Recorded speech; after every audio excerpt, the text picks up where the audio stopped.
एक सवाल पूछती हूँ कि आखिरी बार आपने अपनी सैलरी निकालने के लिए बैंक में लाइन कब लगाई थी, या फिर आप बिजली का बिल पे कब करने गए थे? शायद आपको याद नहीं होगा क्योंकि अब सब काम मोबाइल से हो जा रहा है।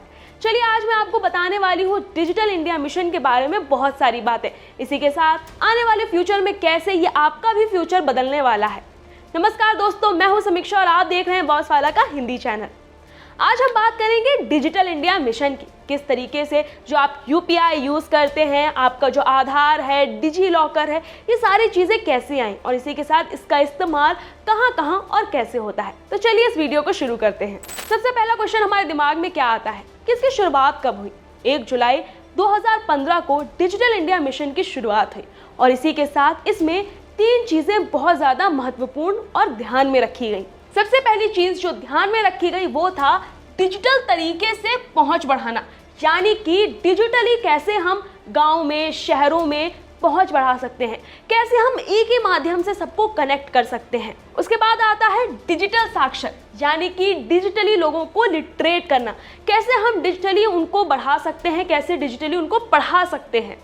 फिर आता है इंटरनेट से जोड़ना, हर एक व्यक्ति को, चाहे वो आपके घर से 2000 किलोमीटर दूर बैठा हो, वो भी इंटरनेट से कनेक्ट हो सकता है। ये थी सरकार की पहल और इसका बेनिफिट आज देश में हर एक नागरिक उठा रहा है। इस मिशन को स्टार्ट करने से पहले इन 3 चीज़ों का ध्यान रखा गया। ये 3 चीज़ें सरकार के लिए और आपके लिए बहुत ज़्यादा इंपॉर्टेंट थी। इसमें सबसे पहले आता है digital infrastructure as a utility to every citizen. इसका मतलब ये हुआ कि हर नागरिक को आधार, उसकी डिजिटल पहचान मिलेगी और उसको एक डिजिटल आधार मिलेगा। इसके बाद आता है governance and service on demand. इसमें आपका चाहे कोई सर्टिफिकेट हो, आपको पेंशन मिल रही हो या आप किसी भी स्कीम का फ़ायदा उठा रहे हो, वो सब कुछ आप डिजिटली उठा सकते हैं, यानी कि आपको कहीं भी जाने की ज़रूरत नहीं है। सब कुछ अब डिजिटली हो सकता है, चाहे आपकी पेंशन आनी हो या फिर आपको कोई भी काम ऑनलाइन करना हो। इसके बाद आता है डिजिटल एम्पावरमेंट ऑफ सिटीजन। आपके हाथों में जो फ़ोन है उससे आप बैठकर सब कुछ कर सकें, जैसे कि आप यूपीआई यूज़ कर सकते हैं, आप अपने बैंक में कुछ अपडेट करना चाहते हैं वो ऑनलाइन कर सकते हैं, आप कोई भी चीज़ को सिर्फ अपने मोबाइल के थ्रू कर सकते हैं। इसमें आपको डिजी लॉकर मिला है जो भी आपके लिए बहुत ज़्यादा इंपॉर्टेंट है। डिजी लॉकर में आप अपने सारे सर्टिफिकेट रख सकते हैं और इसी के साथ आप उसको कहीं पर भी दिखा सकते हैं। हर जगह अब आपको फिजिकल कार्ड की ज़रूरत नहीं होगी। कुछ बदलाव ऐसे जिसने आपकी ज़िंदगी पूरी तरह से बदल दी। आपको वो दोस्त तो याद ही होगा जो कहता होगा कि भाई 10 रुपये छुट्टे नहीं हैं यार, मैं कहाँ से पेमेंट करूँ। लेकिन अब वो बहाने भी ख़त्म हो गए क्योंकि सरकार ने इंट्रोड्यूस किया था यहाँ पर यूपीआई, यानी कि डिजिटल पेमेंट का एक रिवॉल्यूशन आया और इंडिया बन गया सबसे बड़ा डिजिटल पेमेंट करने वाला एक लौता देश। आपको ये जानकर हैरानी होगी कि हमारे देश का यूपीआई अब बड़े बड़े देशों में इस्तेमाल हो रहा है, जैसे कि कतर, मलेशिया, श्रीलंका, यूएई, ये सारे देश भी हमारा पेमेंट सिस्टम यूज़ कर रहे हैं। ना कि ये सिर्फ, ऐसे और भी देश हैं जो अब यूपीआई यूज़ करने लगे, जैसे कि यूपीआई आया, भीम आया, जीपे, पेटीएम, फ़ोन पे और अब तो बहुत सारे यूपीआई सिस्टम आ गए जिससे आप घर बैठे या कहीं पर भी एक क्लिक से पेमेंट बहुत ही आसानी से कर सकते हैं। इसके बाद आधार कार्ड।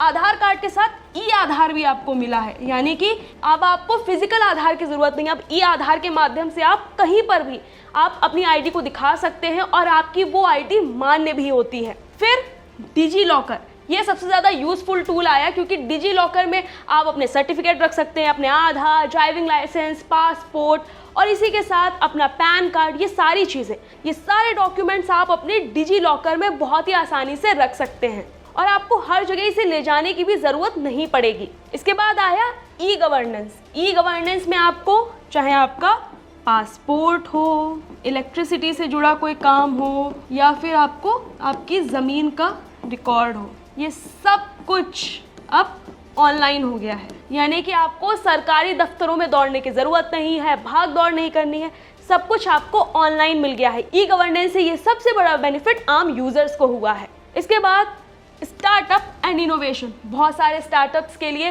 सरकार ने बहुत सारी स्कीम्स निकाली हैं, बहुत सारी सब्सिडीज़ दे रही है। अगर इन सब के बारे में आप जानना चाहते हैं तो हमारे चैनल पर बहुत सारे वीडियोस पड़े हुए हैं ऑलरेडी, आप जाके उनको देख सकते हैं। तो स्टार्टअप और इनोवेशन ये डिजिटल इंडिया के लिए आया है, यानी कि आप डिजिटली आप कोई भी काम कर सकते हैं। अगर आप नए एंटरप्रेन्योर्स हैं तो आपकी जर्नी बहुत ज़्यादा आसान होने वाली है। अब सबसे बड़ा सवाल क्या होता है कि भाई शहरों में तो चीज़ें बहुत आराम से हो जाती हैं, साइबर कैफ़ेज़ होते हैं, अगर आप खुद नहीं कर पा रहे हैं तो आप वहाँ जा सकते हैं। लेकिन दिक्कत आती है गांव में। गांव में आपके पास अच्छी कनेक्टिविटी नहीं है, आप कैसे इन सर्विसेज का यूज़ करें। तो इसके लिए भी कॉमन सर्विस सेंटर बनाए गए, CSC में क्या हुआ, कॉमन सर्विस सेंटर में आप अपना कोई भी काम ऑनलाइन करा सकते हैं। तो ये एक सबसे बड़ी पहल है जो गांव-गांव में लोगों को बेनिफिट दे रही है। प्रधानमंत्री ग्रामीण डिजिटल साक्षरता अभियान से सारी ट्रेनिंग आपको ऑनलाइन मिली। इसके साथ ही आप कैसे ऑनलाइन यूज़ कर सकते हैं इसकी ट्रेनिंग भी दी गई। इसके अलावा कुछ ऐसी शानदार डिजिटल पहल हुई जिनका यूज़ आप आज भी कर रहे हैं और आने वाले समय में भी करते रहेंगे। जैसे कि सबसे पहले आया उमंग ऐप। इसमें आपको पता है कि आप 100+ आपको इसमें सरकारी सुविधाएं मिलती हैं। 100+ आप उमंग ऐप में आपको सरकारी सुविधाएं मिलती हैं, चाहे वो आपको सर्टिफिकेट बनवाना हो या XYZ कोई भी काम हो, सब कुछ आपको उमंग ऐप में, यानी एक ही ऐप में सब कुछ डिज़ाइन करके दिया गया। इसके बाद MyGov पोर्टल लॉन्च किया गया। इसमें आप अपनी कोई भी बात गवर्नमेंट तक पहुंचा सकते हैं। आपकी कोई शिकायत हो, आपको कोई मदद चाहिए हो, ये सारी चीज़ें आप सरकार तक इस पोर्टल के माध्यम से बहुत ही आसानी से पहुंचा सकते हैं। चाहे आप सरकार से 4000 किलोमीटर दूर बैठे हों, 2000 किलोमीटर दूर बैठे हों, अब आपको इस चीज़ की टेंशन लेने की ज़रूरत नहीं है कि अरे मुझे ट्रैवल करके वहाँ तक जाना पड़ेगा या मुझे कोई चिट्ठी भेजनी पड़ेगी। अब बस आप इस पोर्टल पे लॉगिन करके अपनी कोई भी समस्या गवर्नमेंट तक शेयर कर सकते हैं। इसके बाद भारत इंटरफेस फॉर मनी, ये मैं आपको बता चुकी हूँ। UPI सिस्टम, जैसे कि मैंने आपको पहले भी बताया था कि ये हमारे देश का सबसे बड़ा सिस्टम है। अगर ये आज के टाइम ना हो तो हमें ऐसा लगेगा कि हम पैसा कैसे खर्च करेंगे, हम कैसे पेमेंट करेंगे, क्योंकि अब कैशलेस रहने की जो आदत हो गई है लोगों को। इसके बाद ई-नाम, ये आया किसानों के लिए। जो भी हमारे किसान हैं वो उनके लिए ये ऑनलाइन मंडी हो गई। यानी कि जो हमारे किसान भाई बहन हैं उनको भी अब कहीं भटकने की ज़रूरत नहीं है। बस इस पोर्टल पे लॉगिन करके आप मंडी में पहुंच जाएंगे। आप समझ रहे हैं कि कितना बड़ा रिवॉल्यूशन है, आपको जगह जगह भटकना नहीं पड़ेगा। इतना ही नहीं, सरकार ने आपको ई हॉस्पिटल मिला, इसी के साथ ई मार्केट प्लेस भी मिला। ये दोनों चीज़ें भी हैं, ई हॉस्पिटल और ई मार्केट प्लेस। अब अस्पतालों में आप डिजिटल बुकिंग कर सकते हैं और इसी के साथ ई मार्केट प्लेस में आप ऑनलाइन खरीदी कर सकते हैं। ऑनलाइन खरीद प्रणाली बन गई है। ई मार्केट प्लेस तो आपको पता ही होंगे, जैसे बड़े बड़े हो गए, अमेज़ॉन है, फ्लिपकार्ट है, इस तरीके से। तो ई मार्केट प्लेस को भी एक बड़ी जगह मिली है हमारे देश में। आप एक क्लिक में कोई भी सामान मंगा सकते हैं, चाहे आपका कितना भी बजट हो, हाई बजट हो, लो बजट हो। तो ये भी आपके लिए बहुत ज़्यादा ईजी हो गया है। तो डिजिटल इंडिया मिशन से आपको क्या फ़ायदा हुआ, चलिए जानते हैं। सबसे पहले समय की बचत, यानी कि टाइम सेविंग। आपका समय बचा, आपको अब सरकारी दफ्तरों में भागा दौड़ी करने की ज़रूरत नहीं है। जो काम आप लाइन में लग के 2-3 घंटे में करते थे, अब वो काम आप एक क्लिक में कर सकते हैं घर बैठे। आप चाहे कहीं भी अपने किसी रिश्तेदार के घर हो, अपने घर हो, या कहीं ट्रैवल कर रहे हो, तभी भी आप कोई भी काम कर सकते हैं अगर आपको याद आया है। अब आपको उसके लिए एक स्पेसिफिक टाइम की ज़रूरत नहीं है। दूसरा, ट्रांसपेरेंसी। जब से पारदर्शिता, यानी कि जब कोई भी काम ऑनलाइन होने लगा है तो उसमें ट्रांसपेरेंसी आ गई है। जो बाबू लोग नहीं आपसे 200, 500, 600 रुपये मांगते थे, बिचौलिए जो होते थे, उनका काम अब धीरे धीरे खत्म होता जा रहा है। तो एक पारदर्शिता भी आ रही है जैसे जैसे हम चीज़ें ऑनलाइन यूज़ करना शुरू कर रहे हैं। रोज़गार के बहुत सारे मौके मिल गए हैं। शिक्षा और हेल्थ, हमारा सिस्टम बेटर हो गया है कि अब एजुकेशन, अगर आप नहीं जा रहे हैं, कोई फिजिकल कॉलेज नहीं जा पा रहे हैं, या फिर आप स्टूडेंट हैं, आप जो है कुछ एक्स्ट्रा कोर्स करना चाहते हैं और आपके पास ट्रैवलिंग का टाइम नहीं है, तो आप कुछ भी ऑनलाइन बैठकर आप घर बैठे सीख सकते हैं, ऑनलाइन क्लास ले सकते हैं। और इसी के साथ अगर आप बहुत ज़्यादा बीमार हैं या थोड़ा कम बीमार हैं, आप डॉक्टर के पास नहीं जाना चाहते हैं या आपके पास टाइम नहीं है, तो आप हेल्थ केयर सिस्टम भी बहुत बेटर हो गया है। अब आप वीडियो कॉल कर सकते हैं अपने डॉक्टर को, वीडियो कॉल के माध्यम से उनसे पूछ सकते हैं। इसके बाद कागज रहित इंडिया, यानी कि पेपरलेस। अब आपको हर जगह अपने डॉक्यूमेंट्स लेके घूमने की ज़रूरत नहीं है, सब कुछ पेपरलेस हो गया है। बहुत ही आसानी से आप डिजी लॉकर में अपना सारी चीज़ें रख सकते हैं, सारे डॉक्यूमेंट्स रख सकते हैं। जब आपको ज़रूरत हो तब आप उसको ओपन कर सकते हैं। अब आपको हर जगह सारे डॉक्यूमेंट्स ले जाने की ज़रूरत नहीं है। इसी के साथ वाईफाई यह सबसे इम्पॉर्टेंट चीज़ बन गई है। अब बगैर वाईफाई के समझिए जीवन यापन नहीं है।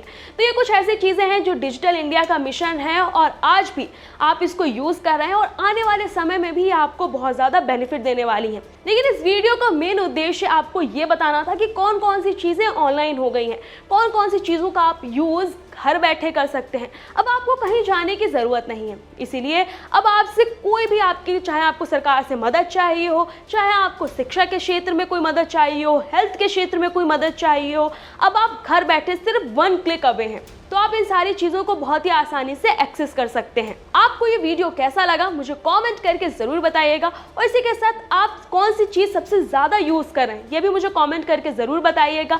नेक्स्ट वीडियो आप किस टॉपिक पर देखना चाहते हैं मुझे बताइएगा। ऐसे और भी वीडियोज़ हम आपके लिए लेकर आते रहेंगे। हमारे चैनल को सब्सक्राइब करना ना भूलें और ये वीडियो ज़्यादा से ज़्यादा लोगों में शेयर करें ताकि उनको भी जानकारी मिले कि हमारे पास कितनी सारी चीज़ें ऑनलाइन अवेलेबल हैं जिनका हम घर बैठे यूज़ कर सकते हैं। मिलूंगी आपसे नेक्स्ट वीडियो में, तब तक के लिए नमस्कार। बॉस वाला, बी द बॉस।